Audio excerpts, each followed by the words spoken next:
Hi, everyone who's listening. Thanks for tuning in. My name's Hannah Boyd. I'm the senior naturopath at New Leaf Naturopathic Health, and I'm running a series of having some really fun, candid conversations with some of my favorite people. And today we've got Rachel from Room for Movement, which is one of the best, or the best, clinical Pilates studios in Sydney, as far as I'm concerned. Thanks for taking the time to have a chat, Rach.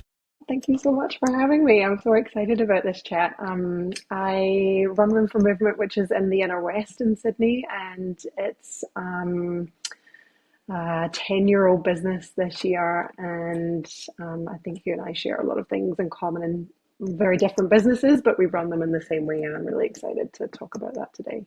Yeah, me too. I mean, when New Leaf was in a physical location in the inner west, we were kind of we found each other because our patients would end up at each other's clinic or studio, Yes. and I think during that sort of 10 years that we've been seeing patients work with each other, I've just seen the benefit of what you do, and I love what you do. So I just thought it would be a good opportunity for you to talk about what that is and how it aligns with naturopathy and our philosophy at New Leaf as well. So. Yeah. So Tell much to talk about. Tell me a little bit. I mean, because I no, I get it because I have having been to your studio. And no, tell me a little bit about the philosophy at Room for Movement. Like, how did you develop that? And did it something that just came out of the blue, or did it take a long time to refine that sort of sense of philosophy that you have? Um, Definitely the latter. So it's always evolving. And I think the business values and the way that I run the business is entirely based on my own teaching philosophy. And although it's always been evolving, the running thread through my teaching philosophy is that of accessibility and being holistic and adaptable, and creating a safe space for lots of different people to exercise, rather than, I didn't want to create another gym environment where certain bodies are made to feel really welcome and others are not. I wanted to create a space that was more adaptable and accessible than that. And the approach is really slow, steady, sustainable, it's consistent. There's no quick fixes. It's about creating space for your body, creating room for movement. It's all in the name. Yeah, sharing tools to create autonomy. I don't want to be a gatekeeper. I don't want everything to be behind a price wall. I want to share as much of my knowledge as possible. And those are kind of the running threads over the last 15 years of teaching, but it's always evolving, it's changing, and I might say something different next year if you ask me again. I mean, yes, in business and with health, you've always got to be agile. I think that that's Mm, definitely true. But yeah, sustainability. I think that that's definitely a philosophy that we have. Any change that we want to make with our patients, we want it to be something that will last with them forever, not just like a 12-week body transformation, which we know. yeah.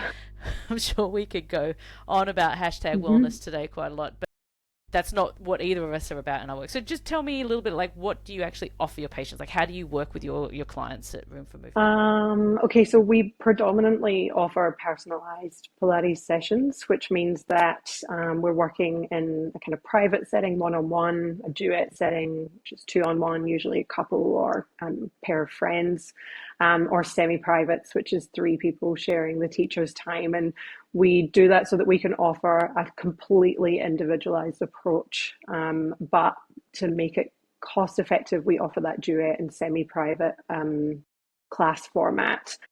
Everybody's different, literally. We all have a musculoskeletal system and a respiratory system and a nervous system, but the way that our bodies function is different. And sometimes what we feel we need differs for the person next to us. So that's the bulk of the business. But more recently, we've added small group performer classes. I've started those, one as a way of offering clients who are ready for something a little bit more dynamic and maybe want to get back into something more dynamic but feel like the gym is not that accessible for them, or they don't want to be in a group class of 20 people. We're offering those group performer classes in a really small setting. So we still know their name, we still know that, Jean has an ankle thing and Kate has a neck thing, and we look after them in that small group of six. So it allows us to just do group reformer better. I'm going to say it. It's better. It's better. Unless you want to be invisible and not have anyone pay you any attention in a class, then it would not be better. So that's the two ways that we offer it. It's small classes, skilled teachers, and yeah, it's focused on really high quality teaching as well. I saw a study that came out in the last few years that looked at the onset of exercise injuries that happens in Australia, and looking at people who are doing just every day, going to the gym, going to classes, and Pilates is one of the most highest places where people can injure themselves that in their classes, which I thought was really shocking, given that the whole point of Pilates is actually learning how to move your body better. Yeah. And I mean, I guess with my patients that I refer over to Room for Movement, they're people that have injuries that are really sensitive or need that sort of care to kind of get them back ongoing, or they're just looking for that very personalized response. So I don't know. I just thought that was a really fascinating kind of stat, that's where people are hurting themselves in the what I like to call the smashy smashy Pilates classes. Smash and burn, Yeah. baby. It's not surprising. Our industry is completely unregulated. Anybody can call themselves a Pilates teacher or a Pilates instructor, and have baby instructors of maybe only 6 months training or only a 2 month training course, or opening studios and teaching people how to use their bodies. And I don't want to crap all over the whole industry, but it's really diluting what we offer as professional teachers. And there is a lot of us we don't exist in a bubble. But the volume of these kind of bigger classes, there's just so many of them. It's hard for us to be heard. And yeah, a class of 20 people with a teacher that maybe doesn't understand human biomechanics on a moving surface with spring tension. Yeah, there's injuries happen, and it's really, really scary. Yeah. Very scary. I mean, I guess that's the big similarity in a way between our two professions, naturopathy and herbal medicine and Pilates. I mean, we're also an unregulated health profession, and essentially anyone can call themselves a naturopath, which is really quite horrifying. Like, how does the Mm. public know the difference between what a qualified, trained, insured naturopath is and someone who isn't? And that's always been a passion of mine. Obviously, the support I do for my whole profession is to ensure that public safety is always first in my patients' care, knowing they Mm. need to know what my qualifications are and who I am. And it's not the same. It's not the same. Like, obviously, there's lots of people in my profession that do the right thing, that are really well educated. But there's a lot of health advice that's given very flippantly and cookie cutter, that takes away from the individual philosophy of naturopathic medicine, which is looking at your individual body as its own entity and what you can do to help support that through change. And I think that's where the nice symbiosis between our two Yeah. worlds really fit, doesn't it? Because I like seeing the individual, and I also do group work as well. Like, my small group classes, appointments for people is the same, to make access to my healthcare much more accessible, make it more affordable, and get support. And I always think of them when I run them as a similar to that small group Pilates that you do as well, which is kind of, you get your individual care, but you also get support from other people in the group as well. So cheering you Yeah. on as you're doing your stuff. The group environment can be really powerful. It can be that shared, particularly because we work with a lot of people who have a level of complexity to their movement needs, or to their health needs. Working within a group that, even if it's the difference between a neck injury and a shoulder injury or a hip injury, there's that shared experience and a feeling of not being in it alone, and being able to learn from each other's experiences. The group environment's really powerful, and yes, cost accessibility is important. I'm running a business, so it's not a charity. It needs to make money. I need to pay staff, and I need to pay them well for their skill set. But being able to offer something that's just a little bit more accessible for, the people. Personalized Pilates is out of reach for a lot of people, and I really wanted to make Pilates accessible without it feeling dangerous, like you say. Yeah. Exactly. And so I guess you touched on like the Pilates for everybody, the whole body inclusive approach that you have. I mean, Hmm.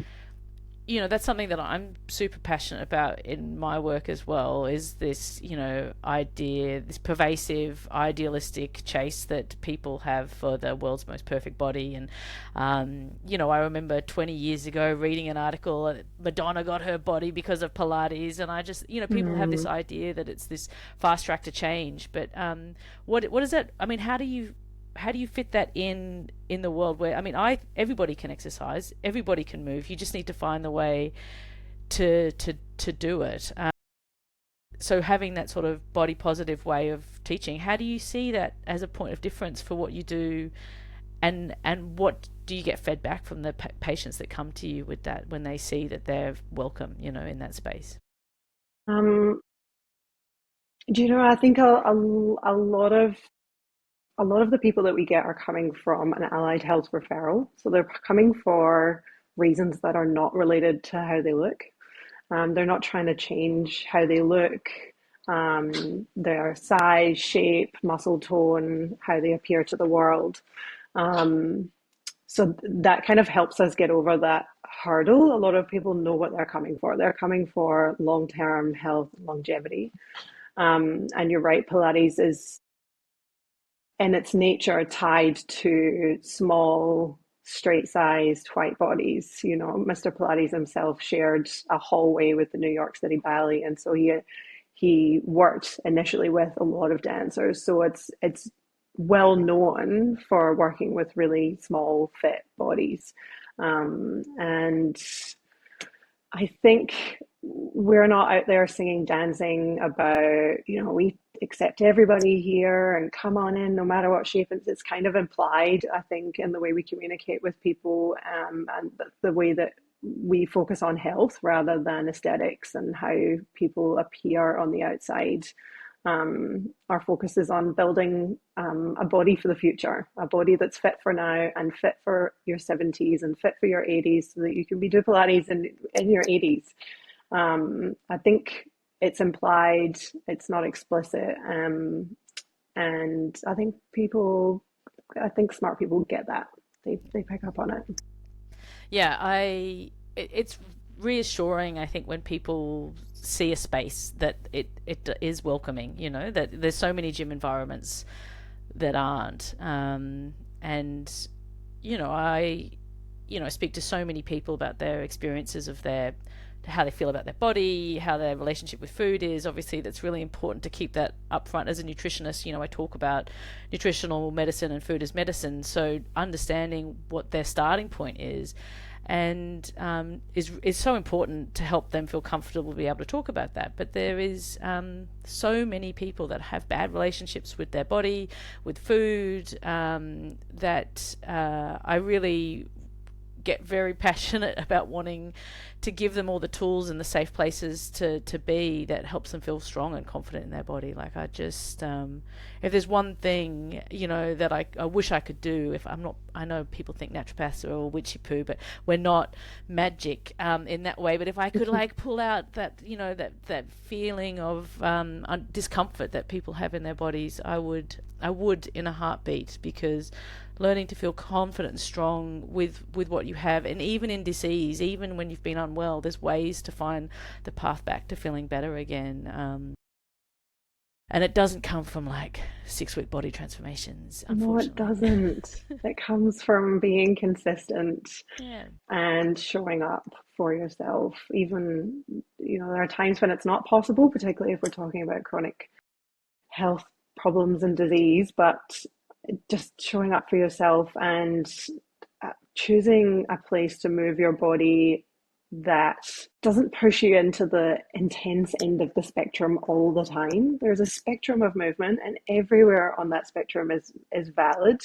And if you on that day, on a particular day, need something easy, breezy, stretchy, breathy, and that should not be seen as less as. That's still taking care of yourself. It's still movement. I prefer to use the word movement than exercise, because exercise is just so laden with these ideas that if you're not going hard and fast and working yourself to complete exhaustion, then it's not enough. Yeah, it's got to Or, hurt for it to be good. And that's just such right? a, and it's the same with, approaches to health and wellness. Like if it's not challenging me, then Mm, surely it's not working. yeah. If I'm not restricting, if I'm not suffering, If then it's not painful, yeah. yeah. And I mean, I know sometimes my herbal medicines taste a bit painful for people because they are quite bitter, but they're really good for you. But it is, they're not for everybody, I understand that. But it is, yeah, this idea that, exercise and health has to hurt for it to be positive. Yeah. I hear it a lot from people who want to start exercising, less so clients, but more other people around me in other areas of my life. I'd love to do Pilates, but you really need to do it 3 times a week to get the benefit. Nothing starts like that. All habits start small, and if you enjoy that habit and it feels good for you and you feel rewarded by it in different ways, then you'll find the space to do a second session. You'll find the time to do a third session. You'll make it work. Feeling like you can't start because you can't give it 3 hours of your week, like it's not really unrealistic, and you'll never get to move your body in a positive way if that's the approach. And really, all movement, all exercise should feel like a positive experience for you and your body and your mind. Yeah, because it is so good for mental health as well. It's not Yeah. just, I mean, if it just exercise can look and movement can look like so many different things for people. And I agree, when I'm working with treatment plans for my patients, trying to start small, like, and I always say to them, I said, look, this is the end point where we're going to try and get to, and this is where we're starting, and then there's real life that sort of happens in the way, and that will be laden with weeks away with friends for weddings, and that will be holidays, and that will be busy work weeks, and that is normal. And don't think that that's failure if that happens, because it's about getting you through those times and not feeling depleted at the end of it. That's actually the most Yeah. important thing. So Yeah. I'm It's a real big fan of life. saying yes to real life. Yeah. Anyone that's worked with me know that I do like people to enjoy life, not feel like health has to be a punishment. Mm. And I kind of call myself a slack naturopath sometimes, because I feel like I let people get away with stuff that they feel like there's trouble, but it's actually not getting away with stuff. It's actually just No. living their lives. So Being real. yeah. Yeah. Not restricting. And not feeling overwhelmed. What's the sort of top 3 things that you think people should consider when they choose somewhere to move their body, or if they are trying to choose a way to move their body? If they've got injuries, they need to check and make sure they're doing the right type of exercise for them. Mm. Either in the place that's with an exercise physiology or trained, Pilates instructor that knows understands biomechanics in a really great way to say, yes, this is a good thing for you to do. Because often I see a lot of people that do have quite chronic injuries, and I want them to feel confident that they're going to do something that helps. Because, as you said, most people think, go to the gym, start doing some high intensity classes 3 or 4 times a week, and then they hurt themselves, and then it's a slower recovery. So feeling confident in what your body's ability is from the beginning, and working with someone to set those goals. So I think, first of all, understanding where you're at in your body and accepting that a little bit, and getting some guidance on how to move forward. That for me, and that's why I refer to Room for Movement, because you do that with my patients. Like, I Mm. have seen,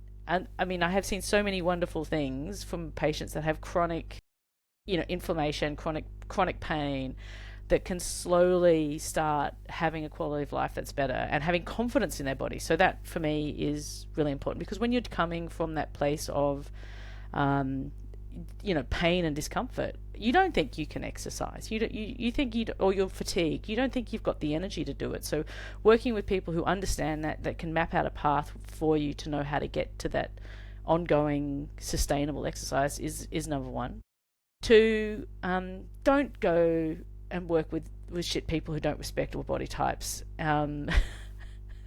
Like, you know, it's just so important that you feel confident that no one's going to judge you, because the world is hard enough for people.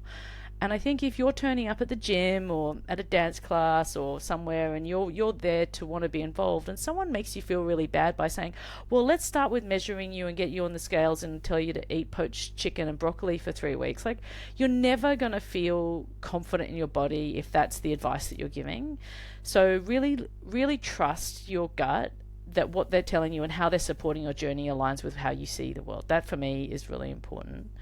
Um, And it's not asking too much, isn't it? It's just the whole wellness industry just needs to sort of be a bit more, person centered sometimes.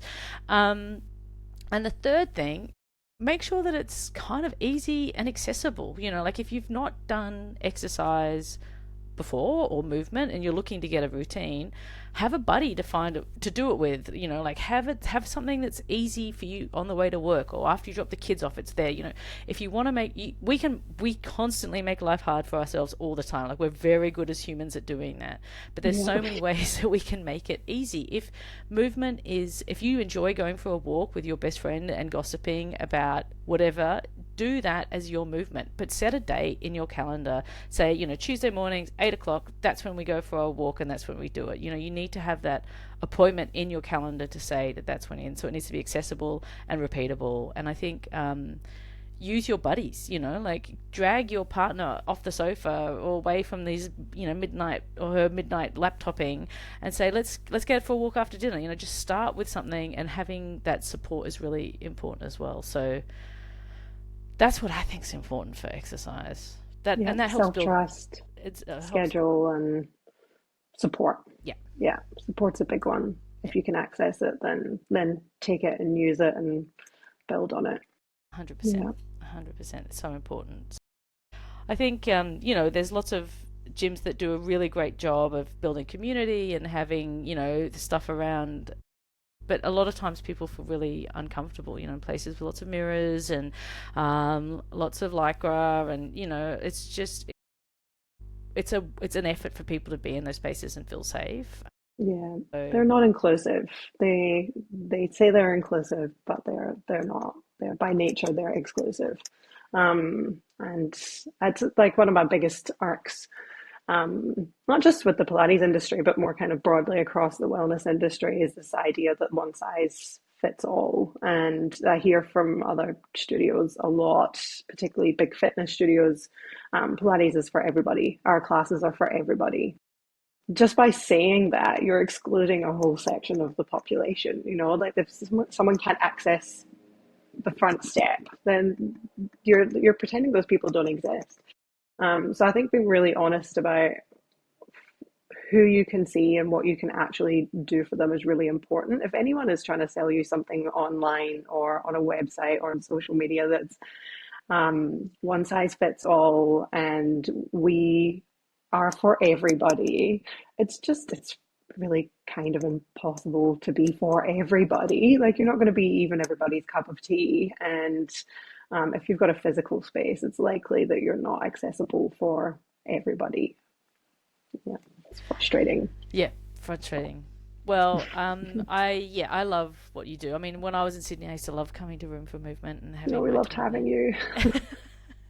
there. I fly back and forth to Sydney every now and then. We'll, Yeah. pop in and out. I think, have I got time to get to Room for Movement? But Yeah. it is such a lovely space, and I appreciate it. How did you how did you get here? Like, I mean, we all have our sort of stories about, as we said at the beginning, the evolution of your philosophy and how you end up doing this Mm. work and feeling passionate about it. But what was your journey? Um, I danced. I've always been a person focused on movement. When I was a kid, it was running around, biking, climbing. I was a very outdoorsy, sort of hyperactive kid. And I got into dancing, and it kind of defined my childhood. It was the feature of summer holidays was Highland dancing competitions and dance festivals, and it was the thing that my mum threw all of her resources into to keep us into something and off the streets, as she would say. And I went on to do a degree in dance. And in my final year, second, third year, I had persistent back niggles. I'd always had growing pains, joint pains. I was always sore. There was always an injury. I had quite a bendy body, and was just sort of plagued with injuries. But second, third year at uni, and then into the last year at uni, my back pain was debilitating, and it meant that my performative dissertation didn't happen. I ended up doing a written dissertation, but that was at that time that I met my first Pilates teacher, Rob, and he completely changed how I viewed movement. I mean, I was 19, I was fit, I was dancing, 7 days out of seven. It was a full on intense, possibly over the top lifestyle. And I didn't really understand how this really controlled, slow, thoughtful way of moving could help me. It was just not what I was used to. Um, and that was a bit of a hurdle, but Rob was an excellent teacher, and his knowledge of biomechanics and human movement and his understanding of pain and how it's created, and where it comes from. Well, he helped me recover. I went from not being able to brush my teeth over the sink, I couldn't lean forward without a lot of pain. I was sitting out dance classes, and I finished my degree with a written dissertation, but I did finish it and was moving again, freely at the end of the degree, and that just changed my relationship with my body forever. I traveled for a bit, ended up in Sydney, and thought, what am I going to do now? I don't want to teach dance. I don't want to teach kids. I'm not going to dance professionally. I've sort of missed the boat there. And so I jumped into a Polestar Pilates course, which is a pretty well-known training organization that operates worldwide, and it's really in-depth, expensive, and time-consuming training. And I haven't looked back, really. Nowadays, Pilates helps me manage my mental health and my anxiety. I've got a little trifecta of health things that go on for me, and the Pilates helps me to stay moving. So even on my most fatigued and tired and migrainey, headachy days, I can still move in a meaningful way, and I still feel like I can care for my body, even if it's not at that really high intense end of the spectrum. And it allows me to kind of explore the full spectrum and be curious about movement. And I have a much better relationship with my body now than I ever did when I was dancing. Dance world is plagued with diet culture, and it's all about aesthetics and how the body looks, for good reason sometimes. But my relationship with my body now is far healthier, and I'm really quite privileged, I think, to have the support of people like you and other people in our little network who can give me really good, solid, common sense advice and keep me on the straight and narrow. And, hey, what's this thing about seed oils, Hannah? Nothing, forget it, just ignore it. Seed oils are fine. There's no seed cycling here. Forget it. Just, stay on the straight and narrow. It's just good common sense advice, and you just know your stuff. So I'm privileged to be in a situation where I could find you and to find all the people in the network that I share with my clients now. And I realize that privilege, not everybody, it's hard. It's hard to sift through all of the stuff online and everybody yelling about being an expert in their field. So that's kind of how I got into Pilates. I started Room for Movement by accident. It was a logistical thing. I was offered a small client base by my mentor, and I think at the time I just wanted a job at one studio and didn't want to be over 5 studios, which was pretty normal in the industry.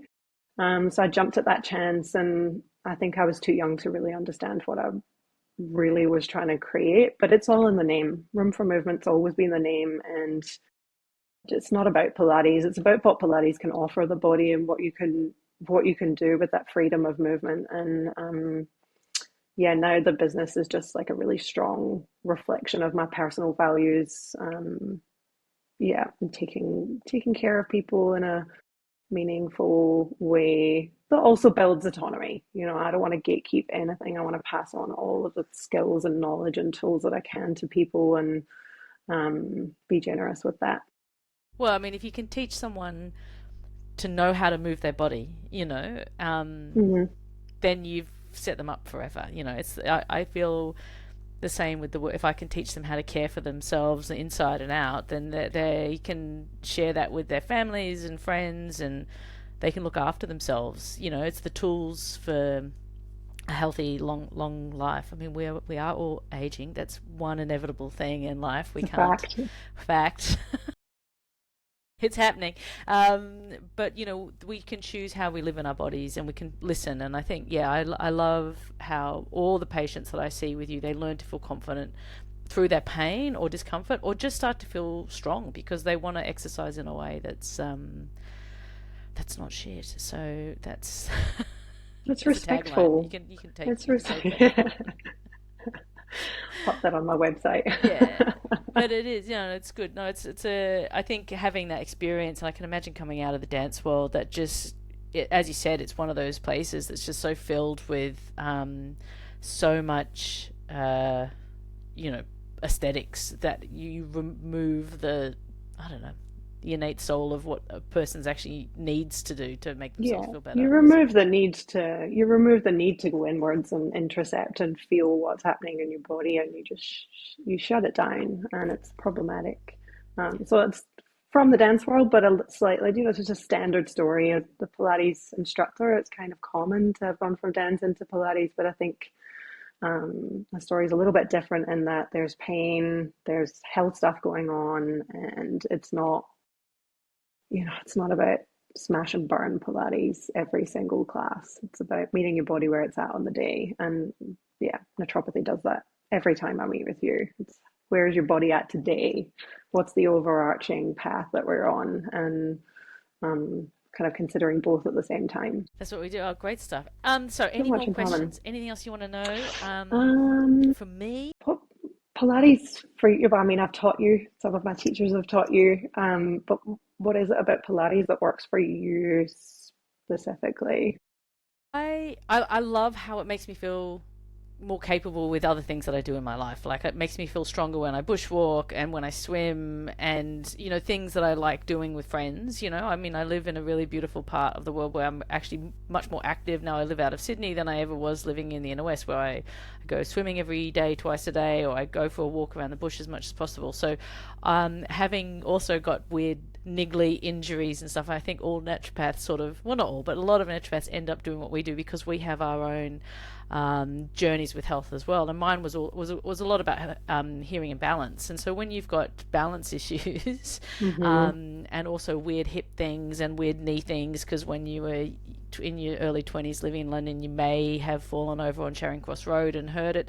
Things like that just it needs ongoing support and not just smashing. So if I do the Pilates work, then I know I can walk farther, and I know I could probably go for a little jog without actually hurting myself. It's like things that I can do that if I just did that without understanding and listening to and strengthening the parts of my body, make it better for me. So it helps me actually live better in the things that I want to do for fun. I So love that. yeah, Love that. You're living a fuller life because of you have full use of your body and trust and confidence in it. Yeah, it's so still great. have a gummy knee, but that's okay. I don't think Yeah. that's that's my own youth talking to me. Our joints can't all be perfect. No, Like you say, those we're aging as well. they are. You can't reverse time. No, you definitely can't. But yeah, definitely. As someone who's had, I mean, I've had a really bad chronic hip injury, and I've heard it numerous times over the years, and I have had experience with your instructors where I've flared my hip, and they have managed to pull it back straight away. Mm, So where historically it would actually just unfold into weeks of chronic pain yeah, and months of chronic pain, and that sort of difficult feeling that you get in your brain is like, this is never going to end, it's going to go back to where it was, it's never going to get better. Because if anyone's experienced chronic pain, that the fear of it returning is really the worst. But to have someone who can go, oh, I know how to fix this straight away, and actually work. It was I cannot, like, it made me want to cry the first time that happened, because I didn't realize that I could find the way to fix this with support. And as someone who'd had a lot of chronic pain in that hip for a long time, yeah, I'm very, very grateful. So yeah, yeah, I get all emotional about it, but yeah, yeah. that's The true. body does that. I Yeah, know it does, but it's pretty good now, so that's good. So that's great. yeah, I I love it. So thank you for that. You're so welcome. Loved having you. You're welcome back anytime. Yeah. What? even if it's a flying visit. Flying visit sometime, anytime. It's good. No, thank you. I mean, look, yeah, we love each other. So thanks, Rach, and your team is great. I just thought it was a great opportunity to have a bit of a chat, to talk about what we do. I guess I'll talk more about what naturopathy does in other videos in this little session as well, which is totally fine. But today I just wanted to really highlight the great work you do at Room for Movement and your team as well. Such great Oh, people. thank And you. thank you for Thank you looking so after my much. patients. Not at all. Thank you for looking after ours. I haven't had a single client that's come back and not had a positive experience or made some positive change in their life that's been long lasting. It's so great when you send people somewhere and they get a result. They get a result and they feel what's the word? They feel empowered by the sessions. I think that's probably my own personal experience with you as well, as feeling empowered to make change, no matter how small. It can be impactful. So thank you. Yeah, Thanks for mission accomplished. That's the yeah. goal. Thanks for your time today, Rach, and I'll see you Thank soon. you And so much. let's chat more. This is lovely. I love it. So thank you. It's great. I'm happy to do it again. Great. See ya. Bye. Take it easy. Bye.